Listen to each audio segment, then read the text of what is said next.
They're fresh. I mean, they were man. just in the ground, what, a couple hours ago. Those are delicious, Joe. Oh my I God. tried it. All right. Well, that is fantastic. One of the biggest things we look forward to each year is trying out Smokey Joe's newest recipes. Look out there now. During 1 week in the summer, we all get together to shoot his cooking segments. But it's pretty hard to focus on producing a show when the smell of a grilled Alaskan feast is in the air. Oh, if that ain't pretty, I don't know what is right there. Wow, look at that. Does that look good or what? But this year, we wanted to make these dishes totally Alaskan grown, from garden to plate. So we spent half a day at a Matanuska Valley farm to pick our SmokeeJo groceries. We need some broccoli for our broccoli and cheese filled halibut. And this is the perfect place to get it. Under the famous skyline of Pioneer Peak in the Mat-Su Valley, the Pyra family runs the largest pick-it-yourself farm in Alaska. Back in the 30s, the government down in the lower 48s established a program called the Colony Project to try and see if agriculture would be, I don't know, a sustainable type of product up here.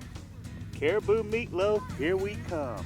They found out that farming did really, really well in this area because the soil is so nutrient, so vitamin rich. Look at that right there, Audrey. Wow. Did you just pick those all up at once? Yeah. Unfortunately, they found out that it only has 100 frost-free days to work with. Alaska's summer growing season is short but intense. The Pioneer Peak farm uses the long summer days to grow over 30 varieties of vegetables and fruits and several varieties of trees. But besides being a healthy and affordable alternative to store-bought produce, this farm also has a more sobering purpose.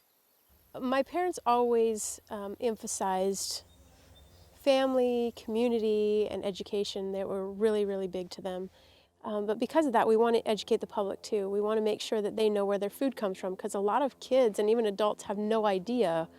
We also think that education is important because if something were to happen, especially up here with any natural disaster or anything, we would probably be in trouble. Our sources and our supplies would be cut off, and we would need to be able to sustain ourselves as a state. And so we think education is the beginning of that process, to make sure that people know how important it is to grow our own, as well as how to store it and how to process it, and to make sure that we have stuff in reserve. These are beautiful carrots, you know? Aren't they though? Yeah, they are. Well, you know, you own it. The best part about what I do is that it helps people get back to their roots. They bring their families, they bring their friends, they can come out and enjoy the fresh air and really get back to what's important. I love to see people happy. Those fresh veggies would soon be roasting over SmokeeJo's charcoal and simmering in his Dutch oven. His first treat for us was simple to make, but amazing to taste. Just got back from the farm. Larry loves radishes, so I got some Zonk grilled radishes right here. All you do is slice them up real good. Got some butter, some fresh chopped garlic, a little bit of salt and pepper, and a couple ice cubes. That way to give a little bit of water in there so it'll steam.